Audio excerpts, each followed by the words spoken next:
समय की गहरी नदी में एक ऐसी सीमा आती है जहां अतीत भविष्य से मिलता है। ये उस प्राचीन क्षण की गाथा है जब मानवता एक नए युग की दहलीज पर खड़ी थी। O1 ईस्वी कैलेंडर पर एक साधारण अंक, किंतु सभ्यता के लिए एक विशाल मोड़। उस समय हमारी पृथ्वी कैसी दिखती थी? अंतरिक्ष से हमारी दुनिया एक शांत नीली संगमरमर थी जिसके नीचे सभ्यताएं अपने शुरुआती चरण में थी। धीरे धीरे हम उस प्राचीन धरातल पर उतरते हैं। विशाल अनछुई वन, ऊंचे पर्वत और नदियां जो हजारों वर्षों से बह रही थीं। प्रकृति अपने सबसे भव्य, सबसे रहस्यमय रूप में विद्यमान थी। लेकिन इस अछूतेपन के बीच मनुष्य की इच्छा शक्ति आकार ले रही थी। हर सूर्योदय के साथ जीवन की प्राचीन लय शुरू होती थी। भोर की पहली सुनहरी किरणें प्राचीन बस्तियों को जगाती थीं।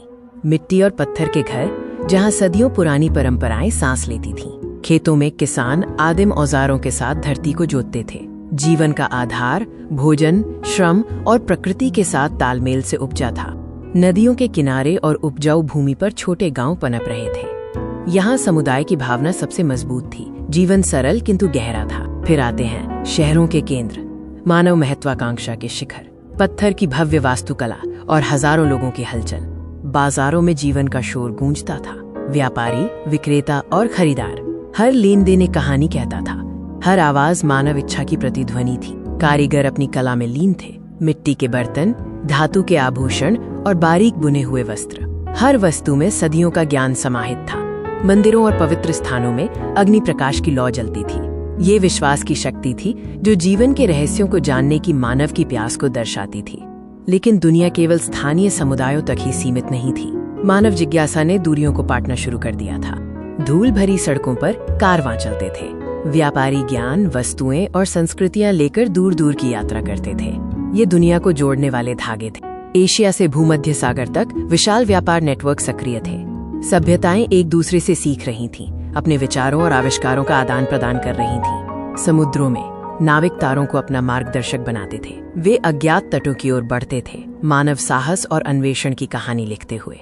इस प्राचीन दुनिया में ज्ञान की मशाल जल रही थी। मानव मस्तिष्क ब्रह्मांड को समझने का प्रयास कर रहा था। विद्वान आकाश और सितारों का अवलोकन करते थे, गणित और खगोल विज्ञान के नियमों को समझने की कोशिश करते थे। वे समय और स्थान की सीमाओं को चुनौती दे रहे थे। रात में जब दुनिया शांत हो जाती थी, परिवार आग के चारों ओर इकट्ठा होते थे। यहाँ ज्ञान कहानियों के माध्यम से एक पीढ़ी से दूसरी पीढ़ी तक जाता था। O1 ईस्वी की दुनिया, प्राचीन और आधुनिक के बीच का पुल। हर सभ्यता, हर संस्कृति एक अदृश्य यात्रा पर थी। वे नहीं जानते थे कि भविष्य क्या लाएगा, लेकिन उनके हर छोटे कदम, हर आविष्कार ने मानव नियति की नींव रखी।